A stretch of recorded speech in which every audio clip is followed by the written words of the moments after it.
அனைவருக்கும் வணக்கம். நாம் திருமூலநாயனார் பாடியருளிய திருமந்திரத்திலே 7ஆம் தந்திரத்திலே அமைந்த இனிய நற்கருத்துக்கள் பொதிந்த ஞானப்பாடல்களை பார்த்து கொண்டிருக்கிறோம். இன்றைய பதிவிலே எம்பெருமான் ஈசனுடைய கருணையை பற்றியும், அவர் மனிதர்கள் மீது கொண்டிருக்கக்கூடிய அளப்பரிய காதலை பற்றியும், நம்முளிருந்து அவர் நம்மை இயக்கிக் கொண்டிருக்கக்கூடிய தத்துவத்தை பற்றியும் திருமூலர் சொல்லக்கூடிய நுணுக்கமான கருத்துக்கள் பலவற்றை பார்க்க இருக்கிறோம். தரைவுற்ற சத்தி தனிலிங்கம் விண்ணாம், திரைபொரு நீர் அது மஞ்சன சாலை, வரைத்தவள் மஞ்சு நீர் வான்பொடு மாலை, கரை அற்ற நந்தி கலையும் கிழக்காம். எம்பெருமான் ஈசன் சக்தி சிவ சேர்க்கையை உணர்த்தும் விதமாகவே இருக்கிறான். நாம் ஆலயங்களிலே பார்க்கக்கூடிய சிவலிங்கம் என்பது ஒரு ஆவுடையும் ஒரு லிங்கமும் சேர்ந்த தோற்றமாக இருக்கிறது. இதை வாயுவும் உபஸ்தமும் என்று குறிப்பிடுவார்கள். இங்கே வாயு என்று அழைக்கப்படுவது உருவ மத்தியம் என்று வைத்துக்கொண்டால், உபஸ்தம் லிங்கம் என்று அழைக்கப்படுவது தலைக்குள்ளே இருக்கும் ஆத்மாவின் சந்நிதியை குறிக்கும். தலைக்குள்ளே இருக்கும் லிங்கம் எப்படி இருக்கிறது என்பதை புரியப்படுத்தும் விதமாக புறத்திலே காட்டக்கூடிய ஒரு உருவக வடிவமாகவே சிவலிங்கங்கள் உருவாக்கப்பட்டன. இந்த உலகம் முழுவதும் எம்பெருமான் ஈசனுடைய மயமாகவே இருக்கிறது. காற்றும் ஈசனே, திசைகளும் ஈசனே, ஆகாயமும் ஈசனே, நட்சத்திரங்களும் ஈசனே, கோள்களும் ஈசனே, எல்லாமே எம்பெருமான் ஈசனுடைய வடிவமாகவே இருக்கின்றன. சக்தி தனிலிங்கம் பின்னாம், ஆகாய வடிவாகவே இருக்கிறத காரணத்தால் எம்பெருமான் ஆகாய லிங்கம் என்றும் அழைக்கப்படுகிறார். மஞ்சன சாலை, திரைபொரு நீர், அலைவீசும் கடலெல்லாம் எம்பெருமான் ஈசனுடைய தோற்றமாக இருக்கிறது. கடலில் இருந்து எழும்பி குதிக்கக்கூடிய நீர்த்திவளைகள் எல்லாம் எம்பெருமான் ஈசனாகவே காட்சி கொடுக்கின்றன. ஆகாயத்திலே தென்படக்கூடிய மேக கூட்டங்களிலே எம்பெருமான் ஈசனையே காண முடிகிறது. எம்பெருமான் ஈசன் திசைகளாகவும் அவராகவே இருக்கிறார். இதன் பொருள் யாதென்றால், ஈசனுக்கு புறம்பாக இந்த அண்டசராசரங்களில் எதுவுமே கிடையாது. பிரபஞ்சமே ஈசனாகவும் ஈசனே பிரபஞ்சமாகவும் இருக்கிறது என்பதே இதன் ஆழ்ந்த பொருளாகும். மானுடர் ஆக்கை வடிவு சிவலிங்கமாம், மானுடர் ஆக்கை வடிவு சிதம்பரம், மானுடர் ஆக்கை வடிவு சதாசிவம், மானுடர் ஆக்கை வடிவு திருக்கூத்தே. மனிதனுடைய உடலே சிவலிங்கத்தினுடைய அமைப்பாக இருக்கிறது என்று திருமூலர் குறிப்பிடுகிறார். இந்த உடல் அப்படித்தான் உருவாக்கப்பட்டிருக்கிறது என்று குறிப்பிடுகிறார். சிவலிங்கம் மானுடர் ஆக்கையே சிவலிங்கம் என்று சொல்லியதால் ஞானவிதா சுவாமி சிவானந்த பரமஹம்சர் அவர்கள் தேகத்தை பற்றி சொல்லியிருந்த விளக்கங்களை இங்கே நினைவு கூறுவது பொருத்தமாக இருக்கும் என்று கருதுகிறேன். ஞானவிதா தெளிவாகச் சொன்னார்கள்.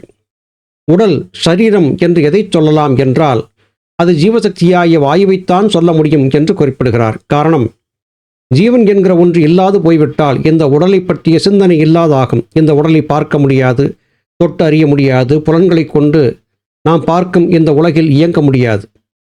இவை எல்லாவற்றுக்கும் அடிப்படையாக இருப்பது ஜீவன் மாத்திரமே. ஜீவனோடு கலந்திருக்கக்கூடிய ஒருவரைத்தான் மனிதர் உடல் கொண்டிருக்கிறார் என்று சொல்லுகிறோம். ஜீவனை பிரிந்துவிட்ட உடலை உடல் என்று சொல்லுவதில்லை. இதை பிணம் என்றே குறிப்பிடுகிறார்கள். ஜீவன் இல்லாது போய்விட்ட உடலை உடல் என்று சொல்லுவதில்லை. எனவே ஜீவனை பற்றியதான அடிப்படை புரிதலை தெரிந்து கொள்ள சித்தவேதத்தை வாசிப்பது அவசியமாகிறது. மேலும் ஜீவனின் ஆக்கை வடிவம் சிதம்பரம் என்று குறிப்பிடுகிறார். சித் என்பது அறிவு, அம்பரம் என்பது பரவெளி. அறிவை கொண்டு பார்க்கக்கூடிய பரவெளியாகவே தேகம் இருக்கிறது என்று குறிப்பிடுகிறார். நம்முடைய தலைக்குள்ளே ஆகாயம் இருக்கிறது. ஆகாயத்தின் நடுவிலே எம்பெருமான் ஈசன் இருக்கிறார். இதை உணர்த்தும் விதமாகவே சிதம்பரத்திலே எம்பெருமான் ஈசனை ஆகாய வடிவாக காட்டினார்கள். சிதம்பர ரகசியம் என்பதும் இதுதான். எம்பெருமான் ஈசன் ஆகாய லிங்கமாகவும் இருக்கிறார் என்பது பொருளாகிறது. மானுடர் ஆக்கை வடிவு சதாசிவம் என்றும் குறிப்பிடுகிறார். சிவம், சதாசிவம் இரண்டுக்கும் என்ன வித்தியாசம்? எல்லா நேரங்களிலும் சிவம் சிவமாகவே இருக்கிறது. அது சலிப்பதில்லை. அது சலிக்கும் போது அதற்கு வேறு பெயர் உண்டாகிறது. அதற்கு ஜீவசக்தியாகிய வாயு என்று பெயர். சிவம் சலிப்பதில்லை. சிவத்தின் நிழல், சிவத்தின் ஆற்றல் தான் வெளிப்பட்டு சிவசக்தியாகிய வாயுவாக சலிக்கிறது. இவையெல்லாம் என்ன? குழப்பமாக இருக்கிறதே என்று என்ன தோன்றுகிறதா? இதற்கும் திருமூலர் பெயர் கொடுக்கிறார். இவை எல்லாமே நம்முடைய தேகத்திலே எம்பெருமான் ஈசன் நடத்தக்கூடிய திருக்கூத்து என்று குறிப்பிடுகிறார். கூத்து என்று சொன்னால் நாடகம், திருக்கூத்து என்று சொன்னால் திவ்யமான நாடகம். எம்பெருமான் ஈசன் நமக்குள்ளே இருந்து ஒரு மாய நாடகத்தை நடத்தி கொண்டிருக்கிறார். ஈசனுடைய நாடகம்தான் நம்முடைய இந்த உடல் வாழ்க்கை. நாம் நாடகத்தை திரையரங்குகளிலே பார்க்கிறோம். திரைப்பட காட்சியிலே வரக்கூடிய நாடகங்கள் வெள்ளைத்திரையிலே சலனப்படமாக ஓடுகின்றன. காட்சி முடிந்தான பிறகு திரையாகவே இருக்கிறது, காட்சிகள் காணாமல் போகின்றன. இது ஒரு மாயை. இது போன்ற ஒரு மாயை தான் மானுட உடல் வாழ்க்கை என்று திருமூலர் குறிப்பிடுவது ஒப்பிட்டு பார்க்கும்போது சரியாகத்தானே தோன்றுகிறது.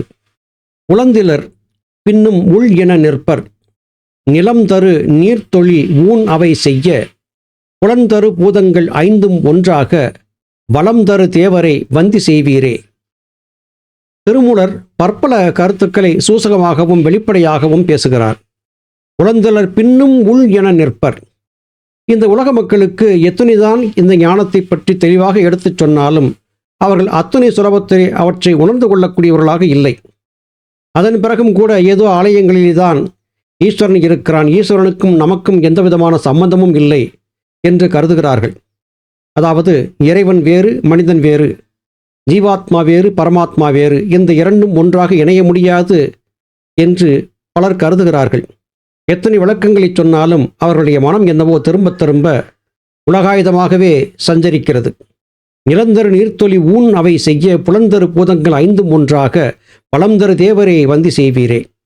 இந்த புலன்கள் வழியாக நீங்கள் பார்க்கக்கூடிய இந்த உலகத்தை நீங்கள் எப்போது விடுகிறீர்களோ அப்பொழுது மாத்திரமே தலைக்குள்ளே இருந்து நம்மை இயக்கிக் கொண்டிருக்கக்கூடிய ஈசனின் தத்துவத்தை புரிந்து கொள்ள முடியும். இந்த ஊனால் எடுத்த இந்த தேகம் என்பது பூதங்கள் ஐந்தும் ஒன்றாக இணைந்து காட்சியளிப்பதால் உருவாகிறது. இந்த பூதங்களை சேர்க்கவும் பிரிக்கவும் முடியும். இன்றைய விஞ்ஞானம் சொல்லுகிறது, பற்பல விதமான அணுக்கமாக பிரித்து கொண்டே சென்றால், அதாவது ஒரு பொருளை, ஒரு திண்மப் பொருளை மேலும் மேலும் உடைத்து உடைத்து உடைத்து பிரித்து கொண்டே சென்றால் அது அணு என்று ஆகி நிற்கும் என்று குறிப்பிடுகிறார்கள். அதன் பிறகு மேலும் அதை பிரித்து கொண்டு செல்லும் போது அது பெருவெடிப்பிலிருந்து வெளிப்பட்டு வந்த ஒரு துகள், கடவுள் துகள் என்றும் குறிப்பிடுகிறார்கள். இது அணுவுக்கும் அப்பாற்பட்ட ஒன்று என்றாகிறது. இப்படிப்பட்ட துகள்கள் ஒன்றாகச் சேர்ந்துதான் பஞ்சபூதங்களாக மாறுகின்றன. இந்த பஞ்சபூதங்களால் உருவாக்கப்பட்ட மானுட தேகம் என்பதும் இப்படிப்பட்ட துகள்களால் உருவாக்கப்பட்டதுதான்.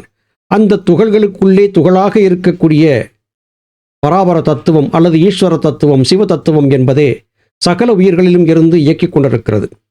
இதை சரியாக விளங்கிக் கொண்டு விட்டால் நாம் பார்த்து பார்த்து ரசித்து ரசித்து பாதுகாத்து பாதுகாத்து வளர்த்த இந்த மானுட உடல் பொய் உடல் என்பது புரிந்துவிடும்.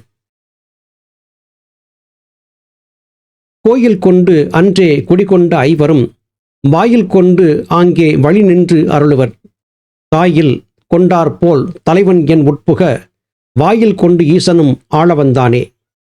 கோயில் கொண்டு அன்றே குடிகொண்ட ஐவர். இந்த ஐவர் யார்? 5 பூதங்கள்.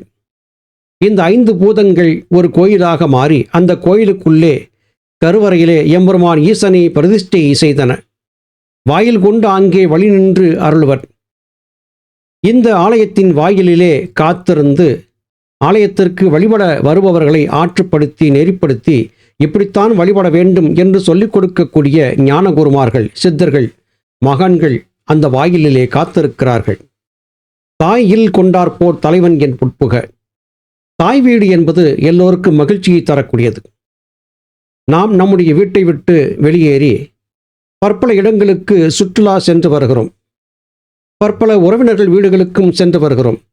எத்துணைதான் பற்பல இடங்களுக்கு சென்று வந்தாலும், பற்பல உறவினர்கள் வீடுகளுக்கு சென்று வந்தாலும், அவர்கள் என்னதான் நமக்கு பார்த்து பார்த்து சம்ரட்சணைகளை செய்தாலும் கூட நம்முடைய இல்லத்திற்கு திரும்பி நம்முடைய இல்லத்திலே அமைதியாக அமர்ந்து ஒரு குவளை நீரை அருந்தி நமக்காக இருக்கக்கூடிய படுக்கையிலே ஆயாசத்தோடு படுக்கும்போது, அப்பாடா நம் வீட்டிற்கு வந்துவிட்டோம் என்று எண்ணும் போது ஏற்படக்கூடிய அந்த ஆனந்தம் இருக்கிறதே, அது வீட்டிலே இருக்கும் வரையிலும் இருக்காது. வீட்டை விட்டு வெளியே சென்று சுற்றிவிட்டு வந்து மறுபடியும் தன் வீட்டிலே, தன் இல்லத்திலே, தன் படுக்கையிலே உட்காரும் போதுதான் இது எத்துணை நமக்கு ஆனந்தத்தை இதுவரையிலும் கொடுத்து கொண்டிருக்கிறது என்பது புரிய வரும். தாய் இல் கொண்டாற்போல் தலைவன் என் உட்புக. அப்படி அலைந்து திரிந்து ஓய்ந்து வீடு வந்து சேர்ந்தவருக்கு நம் வீட்டிற்கு வந்துவிட்டோம் என்கிற நினைப்பே ஆறுதலை தருவதைப் போல எம்பெருமான் ஈசன் எனக்குள்ளே புகுந்து அந்த ஒரு ஆனந்தத்தை எனக்கு இடைவிடாது கொடுத்து கொண்டே இருக்கிறான். காரணம், என்னுடைய மனம் என்கிற வாயில் வழியாக நான் இதுவரையிலும் பார்த்து வந்திருந்த இந்த புவனங்கள் உலகங்கள் எல்லாம் தவறு என்பதை எனக்கு புரியப்படுத்தி, குருமார்கள் மூலமாக ஞானத்தை புரியப்படுத்தி, பஞ்சபூதங்களால் கட்டமைக்கப்பட்ட இந்த தலைக்குள்ளே கருவறையாக இருக்கக்கூடிய இடத்திலே எம்பெருமான் ஈசன் சிவன் என்பவன் சிவனாக இருக்கும் சந்நிதியிலே என்னை அழைத்துச் சென்று, கரம் பற்றி அழைத்துச் சென்று உண்மையான சிவதத்துவத்தை எனக்கு புரியப்படுத்தக்கூடிய காரியத்தை என்னுடைய ஞானகுருமார்கள் காட்டிக் கொடுக்கிறார்கள் என்பதை நம்பிவிட்டால் சித்தர் பெருமக்களின் உதவியால் நாம் ஈசனை உணர்ந்தவர்களாவோம். சித்தர்கள், ஞானிகள், மகான்கள் உதவி இல்லாமல் இவற்றை நம்மால் உணர இயலாது என்பதே இத்திருப்பாடலின் திரண்ட கருத்தாகிறது. நல்லது சகோதர சகோதரிகளே, மீண்டும் மற்றொரு பதிவிலே உங்களை சந்திக்கிறேன். அதுவரையிலும் நன்றி, வணக்கம்.